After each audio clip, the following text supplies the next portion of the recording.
On episode 299 of the Tennis Files podcast, you'll learn all about winning gold balls on the senior tour with Brent Abel. Hey there, and welcome to this week's episode of the podcast. I hope you're doing well and playing some tennis and improving your game. And on today's episode, I have unearthed an interview with Brent Abel, who is a fantastic and elite coach from Web Tennis. He has also won 14 USTA National Gold Balls. He has many millions of views on his YouTube channel under Web Tennis, and he was also the 70s age group captain of the 2018 and 2019 USA Senior World Cup teams.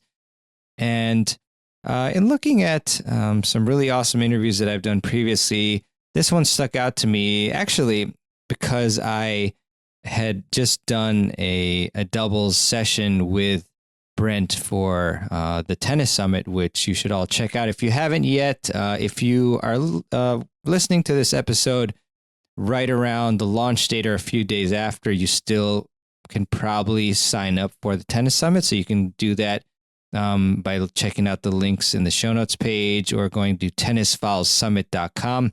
But yeah, Brent just has a big amount of experience in winning tournaments, and we do have a lot of the population of the listeners of this show that are, in the senior age category, and, maybe they have a hunger for winning tournaments. And it's so cool to see Brent still, doing so well. And he looks so fit as well today and, these days. And yeah, I think you're going to learn a lot from this interview on how senior players in particular can thrive in tournaments and prolong their careers, Brent's favorite singles and doubles match strategies, his adventures playing tournaments all around the world, and his experiences winning so many gold balls. So it's really cool, really fun interview with Brent, and I hope you enjoy this one. And so without further ado, here is my conversation with Brent Abel.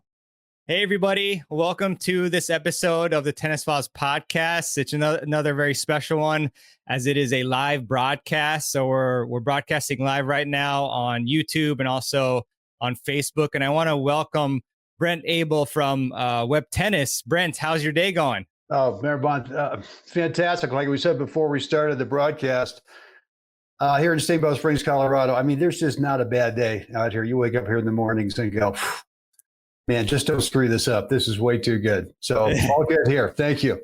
Awesome.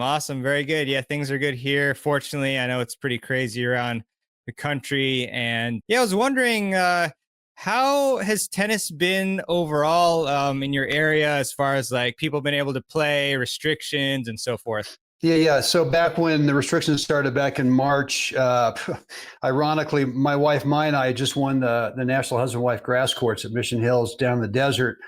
That was on March 14th. And I think the very next day, everything kind of got shut down. Mm-hmm. So we went there in the desert, March, April for a few weeks where there was no tennis, but it was a great opportunity to get out, ride the bike, get some exercise. And then they let us back eventually, had to wear a mask for about a week, and then they just stopped doing that. So, and then here in Steamboat, it's been, you got to wear a mask if you go inside the clubhouse or inside the indoor courts to kind of check in. But other than that, but I just got actually a text on my phone this morning from the state of Colorado saying mandatory masks. So I don't know what that means. It may be when I show up at the Steamboat Tennis Center this morning that, I better be taking my mask. So we'll see. Yeah, Brent, I think you should. I'm not going to divulge any names, but there was an incident recently within our leagues. I mean, I'm the chair of the Montgomery County Tennis Leagues, and there was someone who I guess caused a ruckus. And yeah, it's just, it's weird times. But I'm really happy to have you on, Brent, to talk about winning gold balls. You have like a great, I believe it's a podcast actually with the same name, obviously, that's about winning gold balls. And so everybody should check that out. What's the full name of that again? It's goldballhunting.com. And it's a podcast that my good friend, great tennis player, great coach, Jeff Jacklich, he and I actually did 365 episodes in a row to try to see if we can make it through a year. We actually did it. But yeah, that was sort of the, how do you take the guys who are consistently in the national category, won tournaments, the gold ball events, who are getting through a round or two, how do we help them get to the quarterfinals, something like that, so they actually have a chance to get in the semis and get to the ball round, whether it's, a gold, a silver, or a bronze. But that's the focus behind that. We haven't actually done an episode since, I think, January of this year, but there's obviously 365 podcasts there. You can go check them out. Hopefully that's enough for all of you. Yeah. It is for me. It is for me. But really curious about the whole process of winning gold balls, because I know for a lot of us, of course, we can't be on the pro tour winning Wimbledon and so forth. But, there's this other avenue of winning a championship like this that is going to be so valuable and memorable for so many people. So I'm going to start with kind of like a broader question for you, which is, how hard is it to win a gold ball? Wow. How hard is it? Well, it's really hard. It's really hard. It's kind of like one of those things where you've got to, if that's your goal, if you want to really kind of dive into the competitive thing and in terms of senior tennis, and look, age group tennis now, it used to be just, the 35s. I think it now starts in the 25s, and it's every 5-year increment. You get a new age group, but, it kind of depends. For me, it was hard because I was not a very good junior player. I played a lot of baseball as a kid, growing up in Berkeley, California. And even though I was born, or when I was born, my mom and dad were members of the Berkeley Tennis Club. So I grew up like about a 7-minute walk from the Berkeley Tennis Club, but I just did not play a ton of junior tennis. And I played a lot of baseball. I think I played one summer when I was in the 14s, tried to play some junior tournaments. Got beat by Eric Van Dillen, I think 3 times in a row, lost 0-0 every one of them. And I just said, screw it. This tennis thing's no fun. So I went back to playing baseball and then really never got going until I was probably in my mid-20s in terms of trying to really get out and, take advantage of the Berkeley Tennis Club and start playing some. So it took me a while because if you grew up as a junior player, and if you grew up as a great junior or a great college player, and maybe even dabble in the pro tour a little bit, and after college, is you've got this foundation that I just never had, and so I did win my first gold ball in the 35s, my second year in the 35s, and it was kind of a fluke. It was the National 35 hardcourt doubles, and it was a full draw of 64. There weren't any buys. We weren't seeded. My partner and I, Rob Olson, and I were not seeded. And yet it was just one of those weeks where, we just couldn't do anything wrong. And we ended up, sort of taking it match by match, and finally got to the finals and went, well, we got nothing to lose here. And maybe played the best tennis I've ever played, at that thing. So that was kind of fluky, but I didn't win another gold ball until 25 years later. Wow. Which was the National 60 hardcourt singles. And so, 25 years between gold balls is, maybe a record. I don't know. But it's hard. It takes number one, you got to be able to show up at tournaments, at these category 1 ball tournaments on a regular basis. You just can't cherry pick, well, I'm going to go play this tournament this year, the one tournament, because I'm best on clay, or I'm best on grass, or I'm best on a hard court, and just you just can't do that. The way you learn is you got to go get beat up over and over and over again. And rather than thinking, well, I'm going to train and I'm going to work and I'm going to point towards this one tournament, because next year is my first year in that new age group. And everyone thinks that, well, my first year in a new age group, I'm the young guy. And yet it's the same players. The same players keep moving up with you anyway. So it's a minor advantage when you're, the first year or two in a new age group. But other than that, it's not really much of an advantage. But I think for me, it's been a long haul of trying to figure out how do I become super efficient with stroke technique so that I can eliminate unforced idiot kind of errors as much as possible, and really starting to think more strategically about shot choice and court position rather than, hey, if I really work on my cross court forehand, well, that's going to be the thing that's maybe going to help me win a gold ball. That before I've sat there and worked for years, 25 years between gold balls, thinking that's what I had to do, and it wasn't really that really wasn't the payoff. So yeah, it's hard, but it's doable, and it's kind of one of those things where you have to have some great coaching. You just have to have some great coaching. It's one of those things where you can figure it out on your own, but you do need to be able to show up at those events. You do need to be able to go to each one of the top players, not only ask them, questions, whatever it is, not only, beg, hey, can we go out and hit a few balls? I'll be happy to warm you up in your match. Yeah, I know you're playing tomorrow morning at 8 o'clock. I've been out of the tournament for 2 days, but I'm happy to get out there whatever time you want. And the guy goes, fine, I'll see you at 7 o'clock.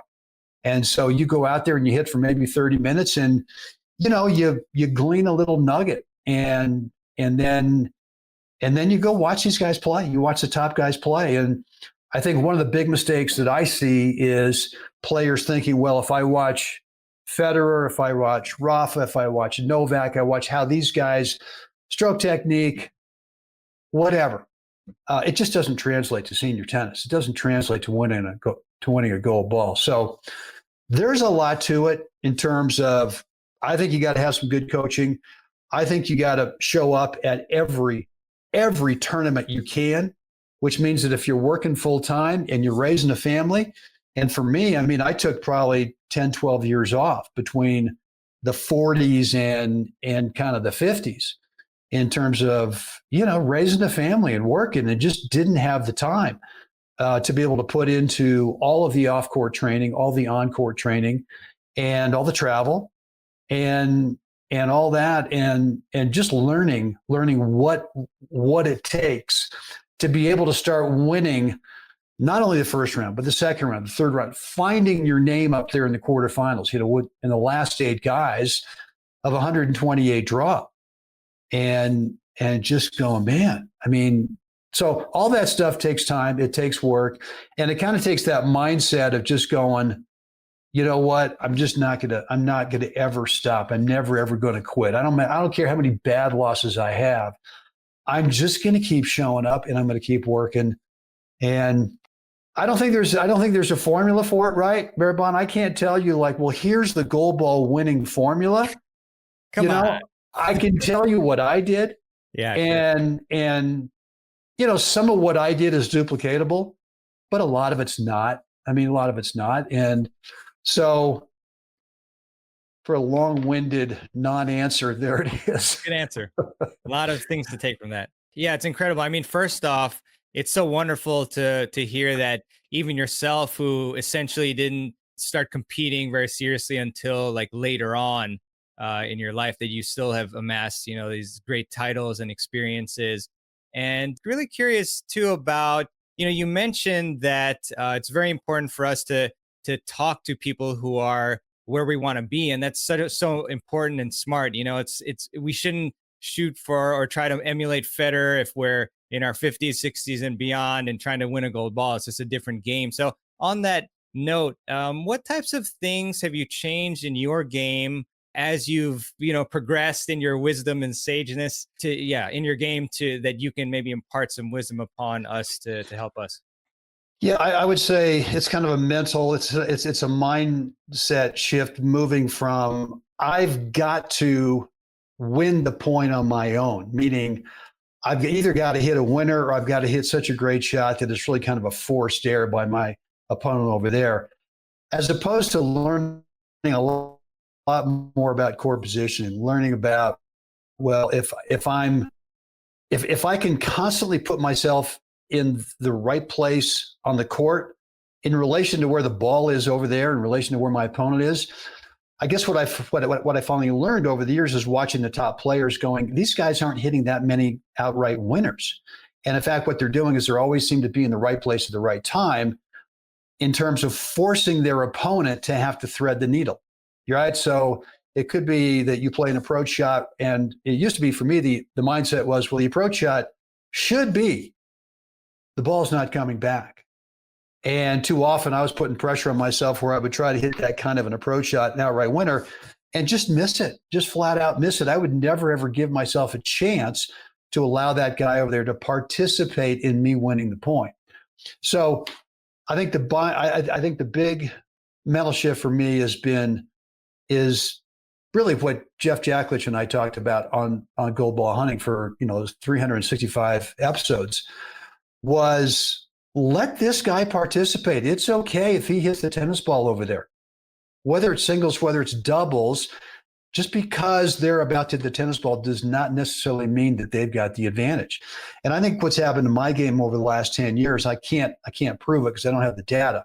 But if I'd been charting my matches, I think my winners to winning points ratio had really gone down, meaning I was hitting a lot less winners, and just either they weren't putting the ball back in play, or I was getting such an easy, just no-brainer volley. And I don't even call that a winner. I mean, if I'm up there at net, the guy just floats one up and he's off the court, all I've got to do is just tap it in. There's no stroke technique required. There's nothing fancy. I don't even look at that as a winner. So I think it's gone from thinking I want to take control of the point in such a way that balls don't come back to me, because I'm a little fearful that if balls come back to me, that's not a good thing. I don't trust the rest of my game to be able to, hey, if I need to stay in the point for 7-8 shots, can I do that? And, I used to be a pure serve and volley guy, right? First, second serve, second serve. I mean, first serve, second serve, return to serve, second serve. I'd always chip and charge and come in. And lots of times, depending on the first serve, I was always trying to get in. And if I got caught back in the baseline when I was returning serve, it was like almost any ball, Maribon, to me, looked like this is an approach shot opportunity. I don't want to be back here, right? Because I wanted to end the point as soon as I possibly could. And when I was younger and I had the legs and I could do that, it worked out okay, but it didn't work out as well as it has in the last 10 years for me, which is, look, if you've got to stay in the point for a little bit, if you got to hit a ground stroke or two, that's okay. But allow the other guy over there to touch the ball, unless you get the big, fat, chubby, wide open sitter, then fine. Then you can go ahead and kind of go for it. But I think it's that mindset of just thinking, it's okay to allow that guy to participate in me winning points, in me winning games, sets, and matches. And I can't tell you how many matches in the last maybe 5 years I've done nothing more than just say, well, not that I'm a pusher, because I am trying to get up. I am trying to force play. I am trying to make the guy thread the needle. All right, I'll give you 2 feet to my right. I'll give you 2 feet to my left. If you want to hit the perfect topspin lob over me, fine, go for it. But it's been a lot more about, I think players watch me play and they go, what's the big deal? This guy's not doing anything fantastic, but he's winning matches, right? Doesn't have a big weapon. And I would say my only weapon now has just been court position, is just continually placing myself on the right. And that doesn't mean it's got to be up at net. You could also be back in the baseline as too. You play a shot and the guy looks up to play his shot and sees that you're once again right, sort of bisecting. You're right in the middle of their two extreme angles. And sometimes that puts some mental pressure on them going, God dang it. First of all, this guy's not missing. Second of all, he's always in the right place at the right time when I'm about to play my shot. Maybe I need to go for a little bit more.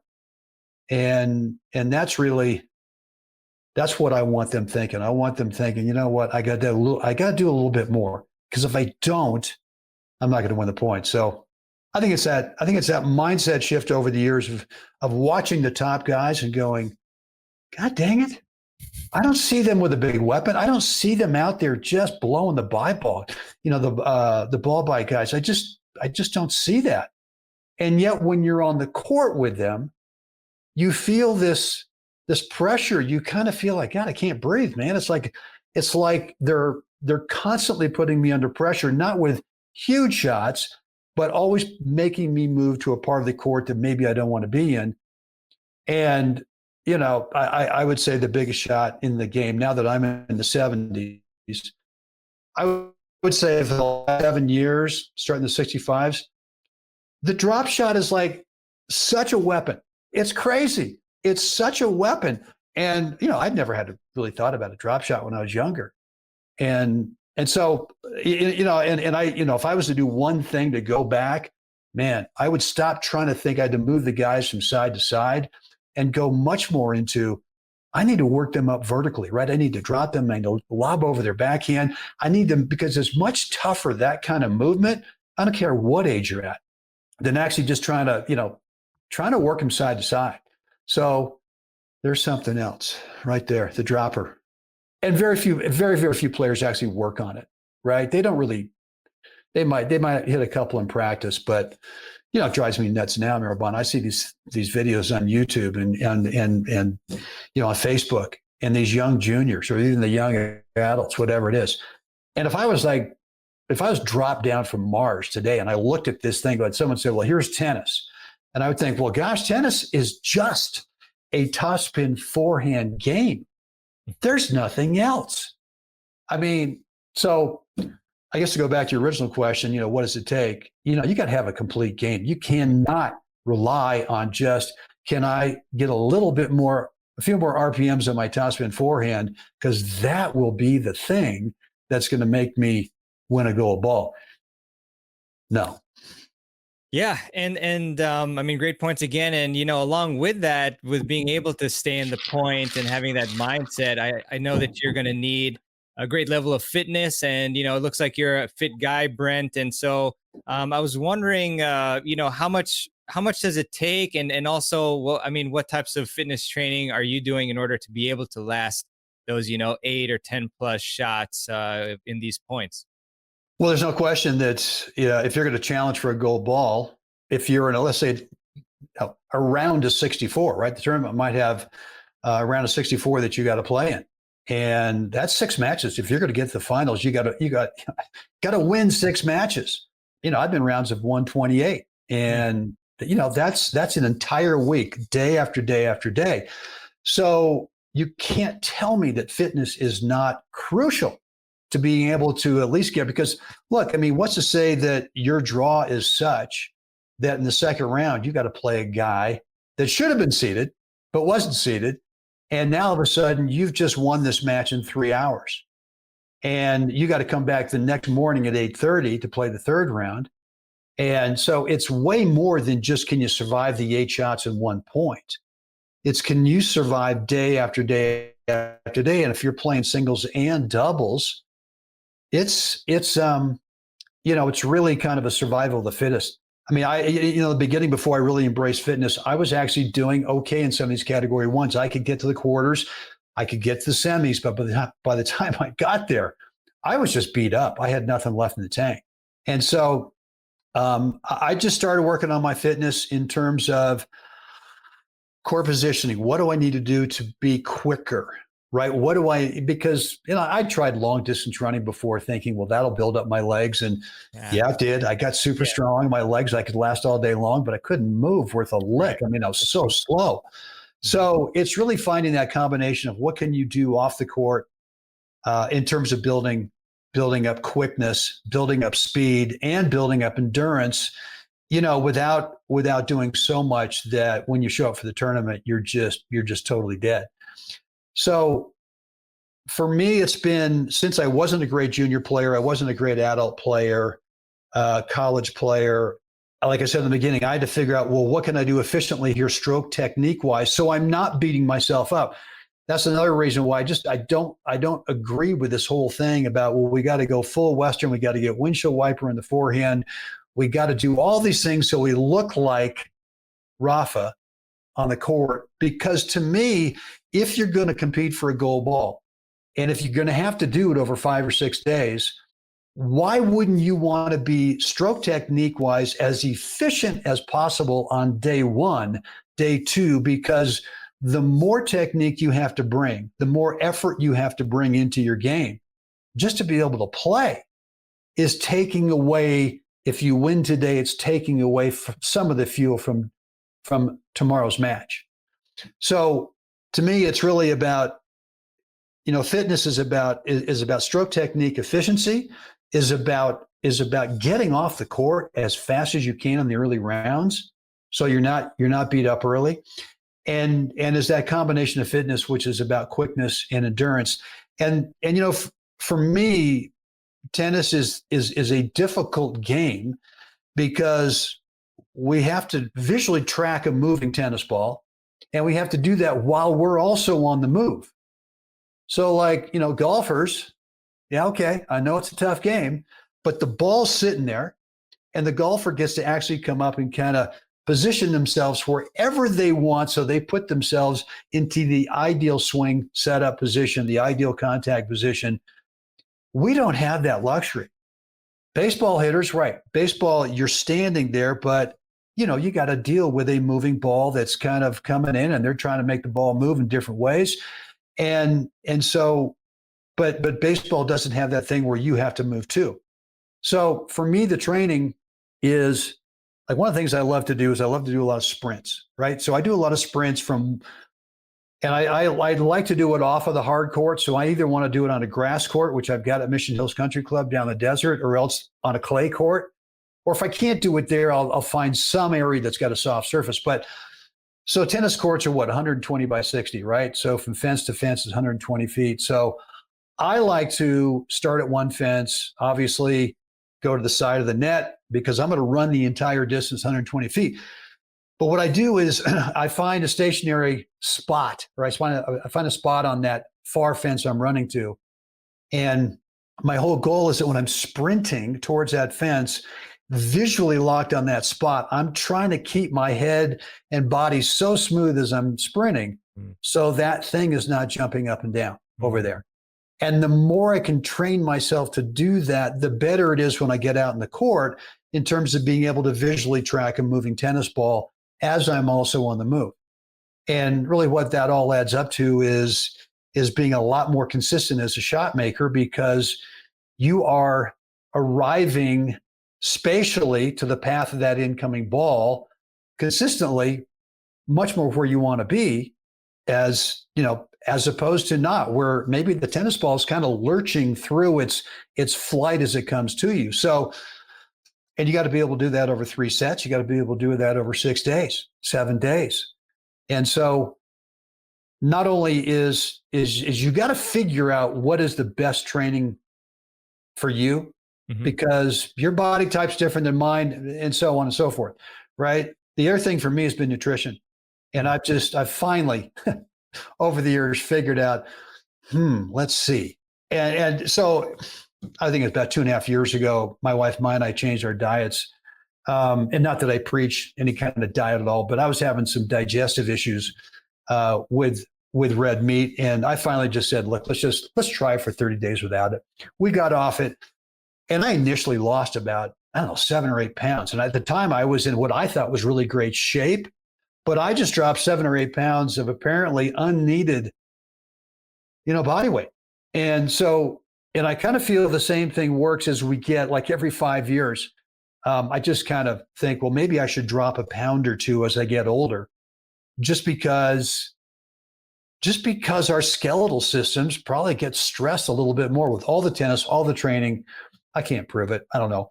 But there's no question that fitness and nutrition are a major component to being able to compete for a gold ball. No question.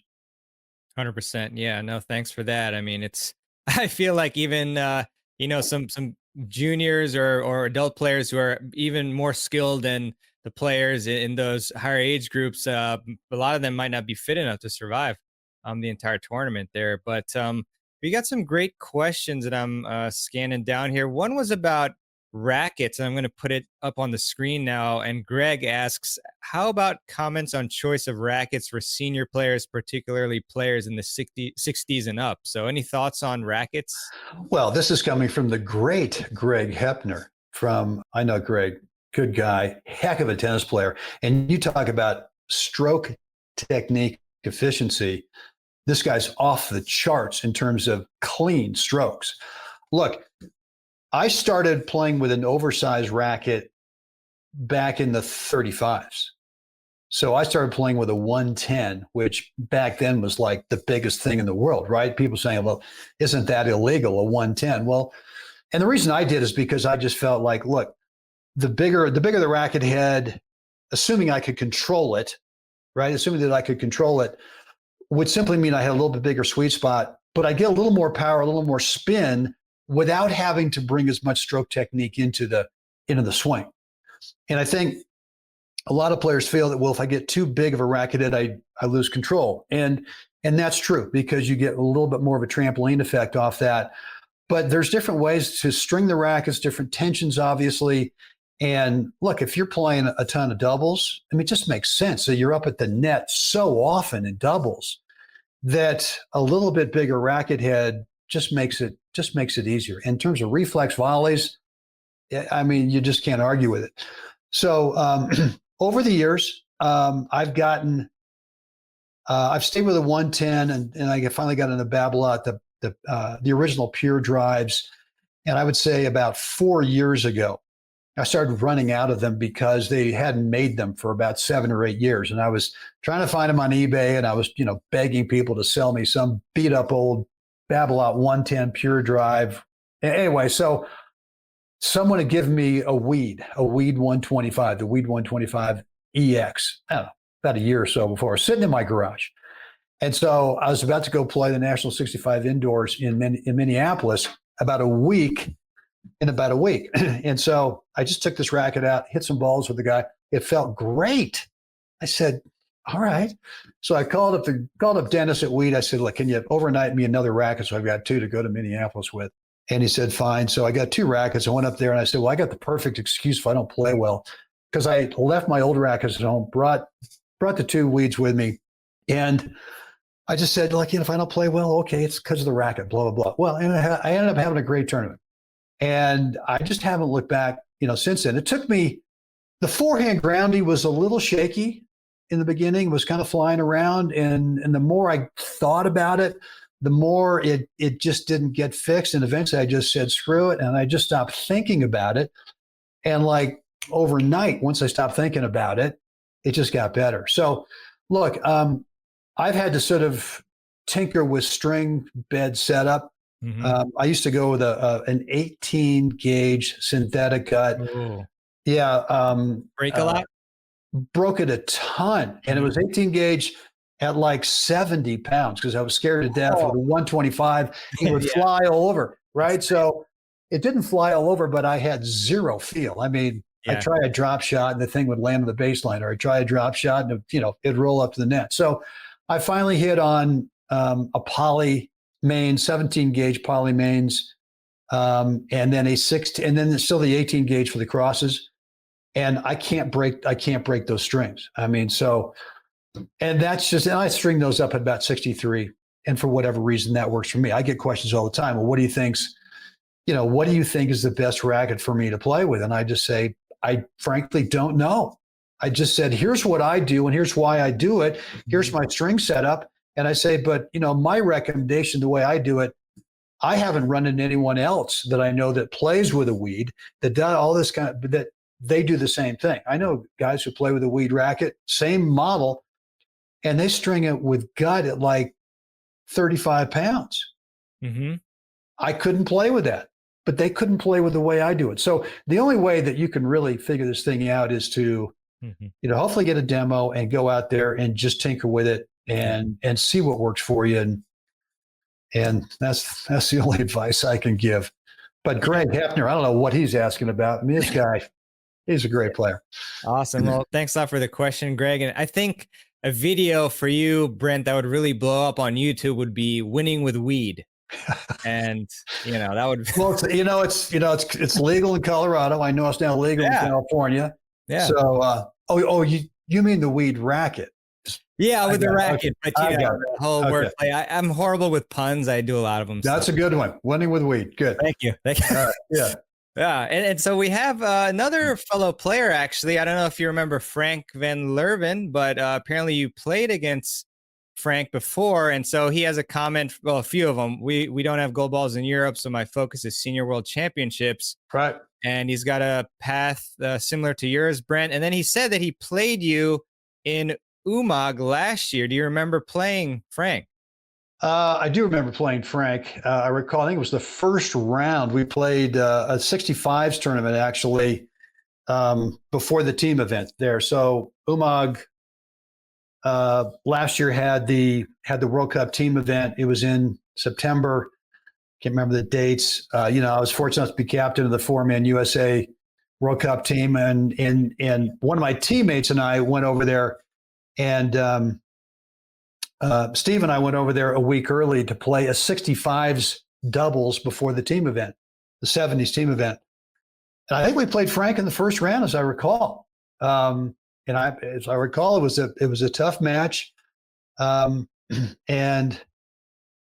what's his questions? I just put the comment there. Yeah, I was I don't want to get it too much into that. It's a pretty contentious match as well. Yeah. As I recall, well, look, I'm not going to get into it. Yeah, you don't have to do that. Yeah. It's fine. But yeah, it's cool to hear from Frank and from other people who have played you. Mark has a question about mixed doubles at the national level. Any particular observations on that? Mark Wagner, a great tennis player from Northern California. He and I actually played some doubles back in the day when we were a lot younger. He had to carry me in all of those tournaments. He was really one of the top guys in NorCal, and I was just starting to kind of learn how to play. The mixed doubles thing is, my wife and I have won 6 national husband-wife gold balls, right? We've won, let's see, three clay, 2 grass, and 1 hard court. And that's a little different than mixed because it's a husband-wife deal. And for us, the first couple of years, it really took us a couple of years before I figured out that I've got to stop wanting it so much for my wife to win that I was sort of overplaying, right? I was trying to go back to what I told you I used to do, which was try to control the point, was to try to win the point rather than trust and just say, look, she's a good player. She's a 5-0 women's player. She knows what she's doing. And yet I knew that she really wanted to win badly, right? I knew she'd never won a gold ball before. She wanted to win one, and I wanted to win it for her. So it took us a couple of years to finally figure out that. And this is, Mark's question is mixed doubles, and I'm assuming it's at that kind of 10-0 mixed doubles level where you've got both players who are, all four players are a pretty equal ability. And so I think instinctively the guy wants to sort of dominate. And what I found with my wife is that just the opposite works. If I can actually be the steady one, and she's a lefty, we've got her over in the deuce side returning serve, I'm on the ad side. If I can just get the ball over the cross court in front of her, she's got this lefty thing where it's mean. And she loves to go out there. She loves to poach. She loves to cross. So, and yet I've also played some mixed with some gals who don't want to do that. They want to be back in the baseline. And so for me, I say that's fine. If you're more comfortable back there in the baseline, then that's where I want you to be. I'm not going to tell you got to do what my wife does. Let's put you in your comfort zone. If that comfort zone is back in the baseline, then here's our strategy. You're going to do one of two things. You're either going to try to hit the ball cross court, put it in front of me, let me do something, or you're going to lob. And if it's a good lob, what's going to happen is the chances are it'll be another lob coming back. And maybe that helps me, right? So I don't know if that's answering Mark's questions, but I just think at the national level, mixed doubles, it's great tennis. There's some really great mixed doubles teams, and it's fun. And it's a great way to learn about your game. I mean, a lot of people think, a lot of players go out mixed doubles. Hey, look, one of my serious learning paths to becoming a better player has been playing a lot of mixed, and I played a lot of mixed, without my wife, back in the 50s, back in the 55s. And the only reason I did was they offered singles, doubles, and mixed, and they didn't have any restrictions. It said, if you want to play all three events, you can do that. And I just knew, I said, look, I looked at the men's draw and I said, chances are I'm not going to win this tournament, the singles thing. So why not maximize my time there by playing in three events? Mm-hmm. So the more you can put yourself out there in tournament match situations or league match situations where the results are made public, right? They're posted somewhere online. A little extra pressure on that. To me, that's where the learning really, really happens. It's one thing to play practice matches at your comfy confines of your tennis club. Yeah. But you're playing the same guy most of the time. You guys know what's going on. And to me, there's not a lot of learning going on. That could be a great fitness opportunity. And, I do that lots of times in just practice matches. Points over, I'll sprint to go get the ball, right? Points over, I'll sprint to get the ball. Like it. So, Mark, I hope that answered your question.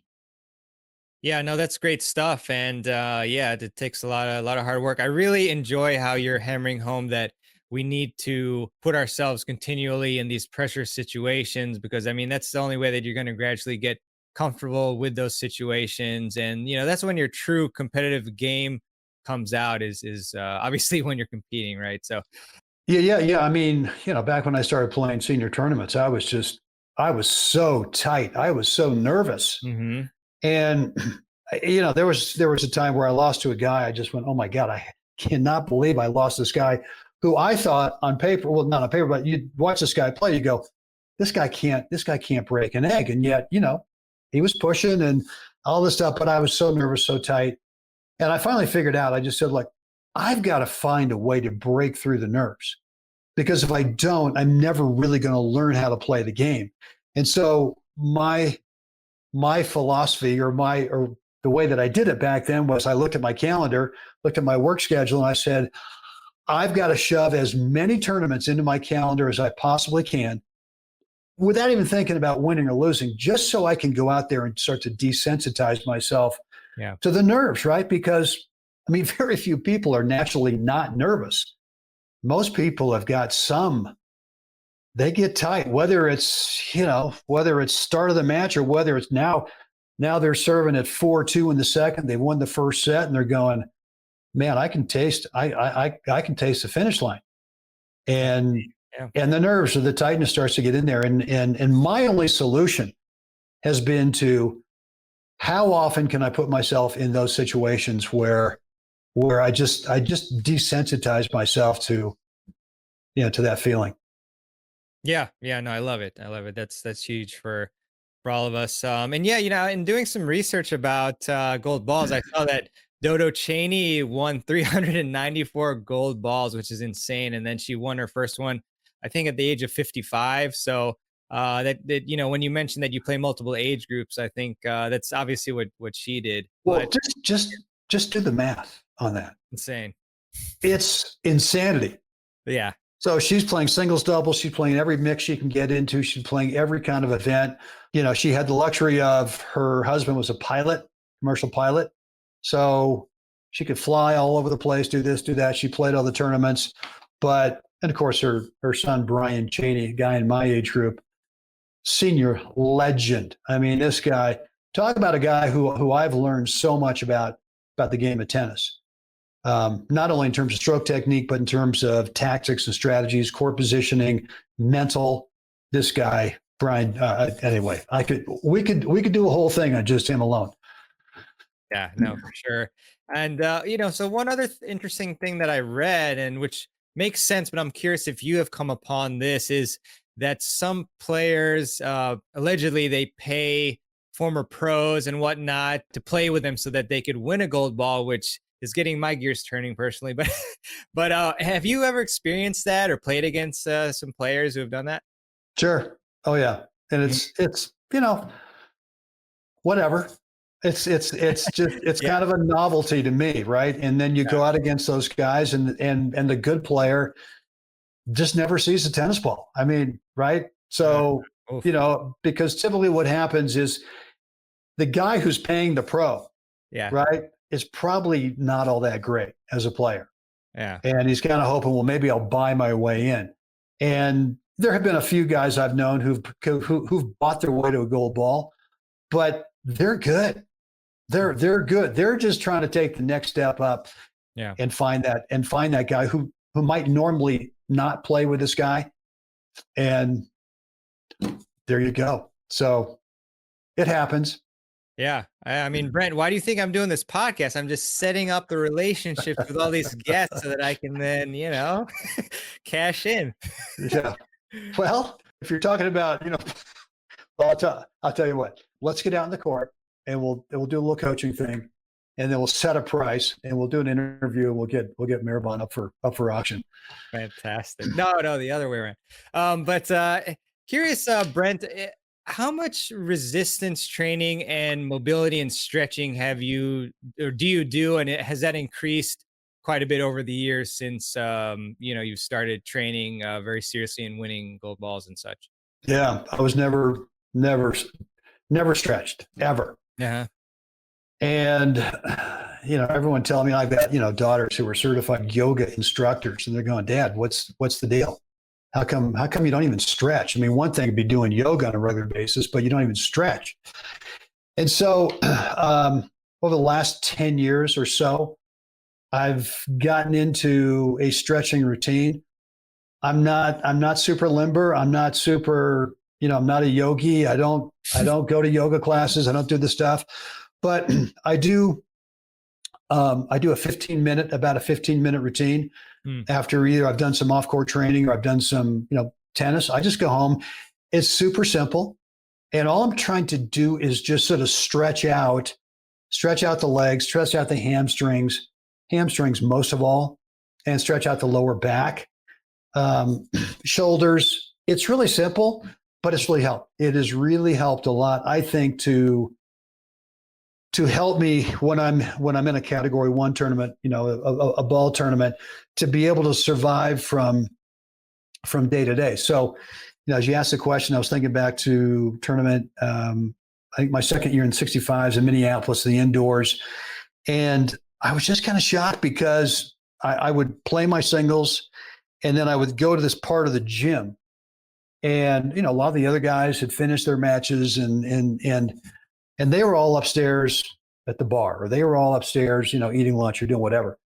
And I just thought, man, there's just no one is really doing this, where it feels like to me there's just so much benefit, even if you're not spending an hour, which I couldn't do. I couldn't, unless there was someone who was guiding me through it. Mm-hmm. So for me, 15 minutes just works. You might need less, you might need more. I don't know. But I think there's a ton of value in stretching yourself back out after you played. I don't do any stretching before. All the things I've read and heard about stretching before you really kind of warmed up, not smart. I'll do some dynamic kind of warming up before I play, but I don't do any stretching. So yeah, I'm not the guy who will tell you, oh yeah, well, every, Monday, Wednesday, Friday, and one day on the weekends, I go into my hot yoga and I do that. Look, and if guys do that and it works, do it. Just keep doing it. Try it. Maybe even try it. But for me, I've found that all I need is and would I be better if it was more than 15 minutes? Probably. I don't know. But anyway, so yeah, I think it's and look, 15 minutes is no big deal. That's not a big time, suck out of your schedule. So yeah. Yeah, and I think that's huge because a lot of people, what they do, if they figure out, okay, to get better, I need to work out or have a routine. What they do is they say, okay, 45 minutes, and then they think, oh, I can't do this, But instead, just setting up a doable amount of time, maybe even something like 5-10 minutes in the beginning, and then you get consistent, then you can. Bring it up a little bit each time. So that's great to hear. And it's obviously working. Well, you just brought up the word. Which is consistency. Yeah. You gotta build some habits. And for me, the stretching thing was kind of I just, God dang it. All right, well, let's do it. Like you said, let's do it for 5-7 minutes today. Yeah. And then it becomes a habit, and the payoff is not immediate. Payoff takes time. You may not feel anything for 3 weeks, 4 weeks. But then you start to realize that, you know what, I felt a little better on that out wide slice backhand today. I felt a little bit more limber, a little bit more on balance. And that's probably because the stretching you've been doing, that habit that you built up. Yeah, 100%. Is your preparation for singles matches any different than doubles in terms of formulating game plans or practice routines or anything of that nature? So are you talking about like you're at the tournament, you're in the tournament, and Yeah, exactly. Yeah. yeah, I mean, if I've got a known opponent in singles or known opponents in doubles, I'm going to be thinking about primarily what do they not want me to do, right? What part of the court do they not want me to take them into? What part of the court do they not want me in? Mhm. And so I'll be thinking strategically or tactically like that. Again, it gets back to more a shot choice. Where do I want the ball to land over there? And then where do I want to move to next on the court? And part of shot choice is, well, where am I trying to move them? So we all heard this term about, well, it's really great to be an all court player where you can, you could serve and volley, you could chip and charge, you could stay back, you could play groundies, you could really play from all parts of the court. And I think what I've sort of hit on the last few years is, well, I want to force my opponent to be an all court player. I want to force them into different parts of the court. And if I've never played them before, part of the first few games is kind of probing to see what parts of the court did they not like as much. What parts of the court where they go over there and they really kind of go for the winner. They really, because for whatever reason. So for me, it's less about looking for, well, they got kind of a weak backhand, or they got a weak this, or they got a strong this. And so to me, it's much more about where do I want to put them in the court? If it's a known opponent, then I've got some intel already. And then if it's not a known opponent, well, look, I mean, I'm only smart if I go out and ask someone, hey, have you played so and so? And if that's the case, I'll get little intel. Doesn't always work out. Someone might say, "Oh man, you got this guy." I was like, don't say that. I don't want. That's kind of the kiss of death right there. Yeah, it is. But I'll just ask him about certain things, and I'll keep that in my mind. But is that always the game plan? Not always. And lots of times the game plan is kind of based on me executing certain things, right? And on that day, for whatever reason, I come out of the blocks. I'm not executing the thing I need to be able to kind of deploy certain tactics. So then it gets into, well, what adjustments do I have to make temporarily? Not maybe for the rest of the match, but maybe if I could just do something for the next 5 minutes, that would be a little bit different. That would kind of get me back into executing what I need to do. Then I'll just do that. The doubles thing is again, it's the same thing. You go to your partner, and and I rarely play a Category 1 tournament with someone I'd never played with before. I mean, it's always someone I know. I've got some history with, right? So actually, when I say that, and I'm looking at Frank's comment there, I played with Steve in Umag, and we never played before. We never played doubles before. And so we had to kind of work it out, right? We sort of had to work some things out. We didn't know our opponents at all. And so I would say, if that's the case, then you just kind of go, well, what's your comfort level? What do you feel best doing? And you try that for a set. If it works, great, keep going. If not, going, man, you think we ought to change anything?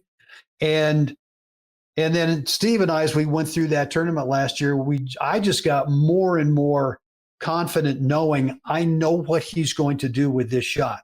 Mm-hmm. I know how he now thinks. Yeah. And so much of that is knowing how your partner thinks and what they're about to do. But in terms of strategizing, I mean, Steve and I played, I think, 4 matches to win the tournament. We didn't know anybody. In the finals, all we knew was, oh, well, you guys are playing the number 2 or 3 guys ranked in the world, the ITF points in the world in the 65s. And all people just said, "Oh, they're really good." Great. Could you help me out a little more than just that? So we just kind of navigated our way. The first set was tight, and the second set we just kind of got rolling. So hope that answered your question. Yeah, beautiful. Great stuff there. Jay Look has a question here. Is there a benefit to becoming a yogi versus average good flexibility? Think the more the better?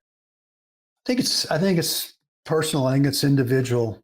I would say that if I was taking yoga classes 3 times a week, I'd probably be a better player. Mm-hmm. Yeah. But that's me personally. Yeah. That's me personally. I think some players might at this point be better off spending. So if you're taking 3 classes a week, what's that? 60, 90 minutes a class? Yeah. I've never taken one, so I don't know. But let's say it's 60 minutes. Well, that's 3 hours. Are you better off spending some of that time on your game, on the court or off court training? I don't know.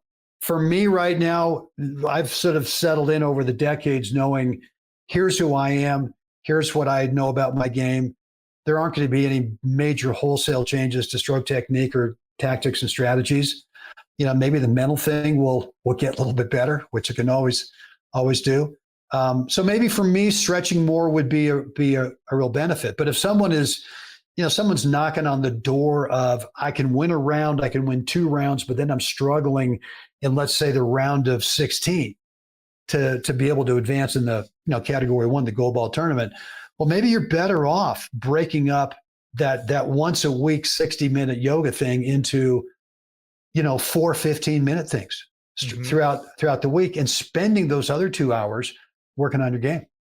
Yeah, beautifully put. I mean, you really have to self-assess and figure out, why am I winning? Why am I losing? What part of the game that I work on right now will give me the biggest return on investment? So you may be already flexible enough, but maybe the problem is your mindset, or the problem is your backhand that's getting picked on every match. Yeah, like Brent said, you've got to do a self-evaluation there. Great question here from Rich. Or yeah, even in your 70s, why do you love the game so much? Okay. All right. This is the great Rich Crinks from Alameda, California. So I think my early morning promo, Maribon, must have gotten some of my boys on the podcast today. Rich, for me, and he and I are good friends, and we know each other well. Cool. And we actually both come from baseball backgrounds, and so I'm just a competitive person, right? I mean, I just love that. I love that feeling, getting out there and kind of putting it on the line and seeing what happens. And my wife, she loves to go out there and go, "Oh, honey, did you see the bird? Look at that beautiful bird over there." And I'm going, okay. I mean, I'm not out there for a beautiful day, right? I mean, if I'm practicing and this and that, I just love to compete. And I don't know. I mean, I think if you love to compete, you know what that feeling is. It's just it's in your blood. I don't think I do know with me, I do have a hard time sustaining that thing throughout the entire year. So I mentioned Brian Chaney before, Dodo Chaney's son. Mm-hmm. This guy is a machine. I mean, this guy can go 12 months a year, 365 days, and just play tournament after tournament after tournament. I can't do that. I know that about myself. I can show up, and kind of the tournament schedule for me the last few years has been starting in January down the desert. There's 4 tournaments down there, working its way through a couple of nationals. And then finally by, the end of June, on some years I've done some traveling, the desert, Northern California, Baton Rouge, Florida, North Carolina, Georgia, within that 6 or 7 month period. And I'm just going, you know what? I'm done. And it's enough tournaments to, if I need to have some results, to try to be selected, try to be considered for the USA World Cup team for that year, then that's plenty of results for them to consider me.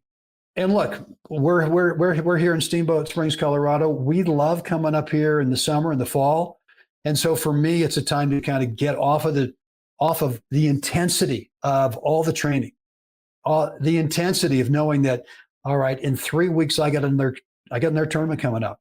I just played a tournament on hard court. I got in the tournament now coming up on clay. So what am I going to do to prepare? And all that, there is some stress in it, but I kind of like it. I kind of like it. And so to answer Rich's question, I don't think, I mean, look, we know people who are a lot older than 70. I know guys in their, 80s. I've seen players in their 90s. These guys are just locked in, right? I mean, so I don't think we ever get rid of that love of competition. And a lot of it for me is I love the training. I love that stuff. I love, when I'm at Berkeley, I don't do it anymore, but I used to be able to, Berkeley Tennis Club, play my tennis, go to my locker, take off my tennis shoes, put my running shoes on, jog the 1 mile over to Memorial Stadium over at Cal. And back then, the place was wide open. This is one of the original, football only stadiums, a bowl. And, 75 rows to the top. And so I'd run the stairs over there and you'd get to the western side of the stadium and you'd look over the East Bay, over the Bay Area, over to San Francisco and the Golden Gate Bridge. You go, well, wow. I think I'm the only one who's doing that today. No one else is doing that. Nice. And for me, that was something that I needed to do to build confidence in my tennis, thinking that I'm outworking these guys. Yeah. And because I didn't have the luxury of playing a ton of junior tennis, kind of getting that foundation of junior tennis, didn't have the thing as an adult. And so I'm not saying that that's the formula, but for me, it was. I had to build a way of getting confident with my tennis. And the way was, for me, can I feel that I'm outworking these guys every single day? Yeah, beautiful. So, yeah. Just like you said, sometimes if you feel like your opponents have one advantage over you, then you have to shift and figure out how can I get the advantage and go against theirs and win. And you found that the confidence and fitness. Yeah, and I learned early on that there was a guy. His name was Steve Turpin from Sacramento, great junior player. I played him once in the juniors. He just kicked my butt that one summer in the 14s, and then I had to play him in the 35s. Which was like, 20 years later. And so, and I'm nervous. I got to play this guy. And I got to go, oh my God, I remember him beating me 11-11 in the juniors. Well, here it is 20 years later. And, he obviously had not been playing much and he'd put on a few pounds. And even though I was a little tight in the beginning, I finally realized this guy is not the same player. And the reason I could compete with him is because I'd been devoting myself to fitness and playing a lot and practicing. And I found that over the years that there have been some tough guys that I played, some great players who just could not hang with me if we got into the third set. Yep. Even though the strokes, you look at this guy, beautiful, everything, just cleaner than a whistle. But look, cleaner than a whistle doesn't work if they can't get over the tennis ball. So fitness, love it. Amazing. Yeah. Oh, Dick says conditioning needs to be done when playing 2-hour matches in 90-degree weather. Nice. Yeah. I mean, I've looked at practice sets. Now I've told this guy, hey, it's 90 degrees today. We're playing 3 sets regardless. If someone wins the first 2, we're still playing a third. And again, I look at that as a fitness opportunity. Maybe I'm working on something. I'm not really concerned if I win the sets because there is something I want to kind of work out and kind of feel. But I'll also look at this. Wow, what a great day to go out there and use this as a fitness opportunity. And it may be nothing more than, all right, my whole goal for today, I'm not working on a tactic. I'm not working on a stroke. I'm not working on winning. All I'm going to do today is I'm going to hustle. I'm going to out hustle every single ball. And if I come away after 2 hours of doing that, then you know what? I know it's paid off. And maybe it didn't pay off that day, but somewhere tomorrow, somewhere down the road, it's going to pay off. Yeah, when it's tough conditions like that. Fantastic. Good. Yeah. I got a couple more minutes and then I got to scoot. That's right. Yeah. And Gina's a good comment about yoga helping mindfulness. So I want to ask you, Brent, about web tennis, obviously, where everybody should go and check out webtennis.com and also obviously your YouTube channel. I was curious about how you got into that and, what the goal is of web tennis. Good question. So back in 1998, I turned 50. And just seems like, Maribon, every time there's a birthday that has a zero at the end of it, I kind of go, wow, let's see, where have I been? Where am I now? And, where do I want to go to? Yeah. And in 1998, I was teaching a lot of tennis. I was teaching about 35, 40 hours a week. And my body was pretty beat up from all that. And I was just kind of looking for, is there another way that I can get my tennis knowledge, my tennis expertise out there without having to be feeding balls on a tennis court, and literally for the rest of my life, because making a decent living doing that, but not really getting ahead to the point where, boy, well, if I do this for another 20 years, the retirement thing will kick in. I just didn't see that. So there was this thing in 1998 called the internet, and yeah, it was this thing. There were very few commercial applications, and there was one tennis website. I think it was called First Service or First Serve or something like that. One of my really good friends, great guy, Jim McLennan, was part of that. And anyway, so I just thought, well, maybe there's a way this internet thing I could do it. So I got my first domain in 1999, webtennis.net. I couldn't buy .com because there was some guy in South America who was cyber squatting on webtennis.com. He wasn't doing anything with it. Took me a couple of years to be able to buy it from him. But I was working at the California Tennis Club at the time, San Francisco. And so before I got up, had to commute in the morning, my lunchtime hours, and then at night, I just started tinkering. How am I going to make this work? And back then, there was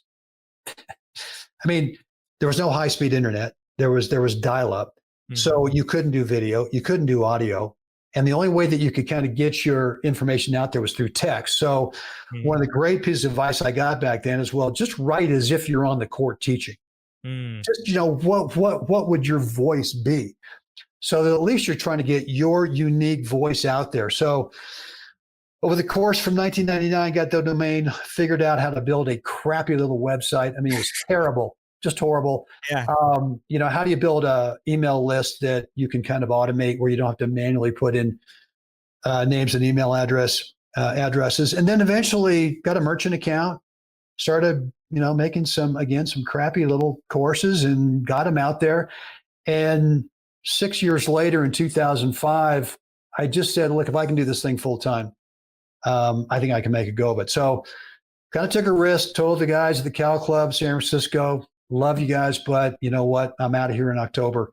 Yeah. And so I retired from the club thing in October 2005.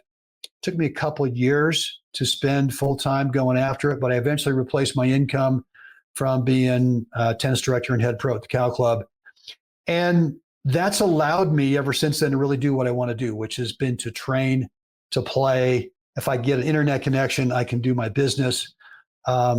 So my focus has been over all those years is building courses, helping players with strokes, with technique, tactic strategies, the mental stuff, fitness. And then recently, the last few months, I've really gotten into a company called Purium that has, for me, I've always believed in supplements in terms of no matter how well we eat, I still think we need help.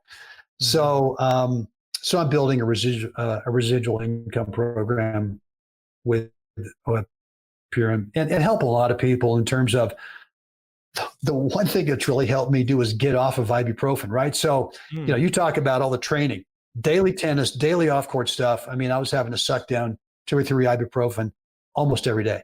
Oof. And I think we all know, no, that's just not great.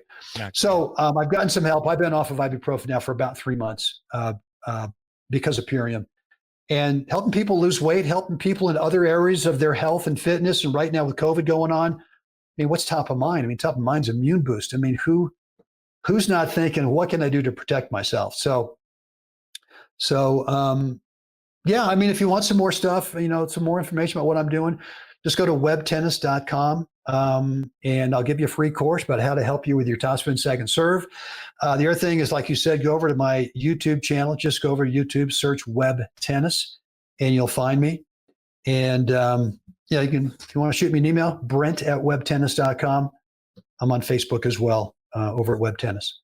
Love it. Yeah, I was going to suggest to everybody because we still have some other questions and we really appreciate it. But Brent has got to run, a busy guy. And so feel free to email Brent, as I'm sure he'll be okay with. Before I let you go, Brent, classic question I always ask: what is one key tip that you can tell us to help us improve our tennis game? One key tip. Well, I think the thing would be, and I really don't talk much about stroke technique with players because I want them focusing more on core positioning and shot choice. But the one thing that I got early on from Tom Stowe was the guy who helped me back in the 80s in terms of coaching me, is he said, look, my job is to take away all the extra stuff that you do with stroke technique that you just don't need. And so I would ask players to kind of take a look at themselves, videos of the best way to do it is, what are you doing stroke technique that is absolutely not needed? Because the more stuff you add stroke technique wise, the less consistent you're going to be as a shot maker. And look, I'll make this offer. If you guys want to take a short little video on one of your strokes, you can send it to me. I won't charge you for it. I'll take a look and I'll do what Tom Stowe did for me. I'll start taking parts away and say, you don't need that part. Awesome. Well, thank you, everybody. Thank you, Brent. It was a pleasure. And I'm sure we'll be talking again soon. And have a great rest of your day. Stay safe, everybody, and Brent. And we'll see you all again very soon. Thanks, Marbon. A lot of fun. Appreciate it. Brent. You too. Bye. All right. I really hope that you enjoyed my interview with Coach Brent Abel. Really, really fun one and insightful. And so, I really enjoyed it. And if you do enjoy the podcast, and I would really appreciate it if you leave a review for the show by going to tennisfiles.com/Apple Podcasts or leaving a review in your favorite podcast app of choice that you use to listen to the show. I just find that Apple Podcasts gives the best return in terms of pushing the show higher up the rankings and whatnot so that it is more visible for everyone to watch. That's just a platform that seems to do it. But in any case, thanks a lot for your support. And I also hope that you have been able to check out Tennis Summit 2023. And if you haven't yet, just go to tennisfilesummit.com or check the links in the show notes page, which hopefully you're listening to this soon after it's launched. If not, then the summit may not be available, but you can check the link. And that's pretty much it. Oh, and I would like to leave you with a quote as I do at the end of every show. And this one is by Babe Ruth. And Babe said, "Never let the fear of striking out keep you from playing the game." Really love that. Just pushing aside the fear of failure and trying your best, and then, getting back up if you have, if you're not successful or, make a mistake, just the self-improvement aspect is so important and really the key to life. So, with that, thanks so much for listening, and I will see you on the next episode of the podcast, which will be episode 300. So I'll try to do something special for that one. Have a great one. All the best to you, and I'll see you next time.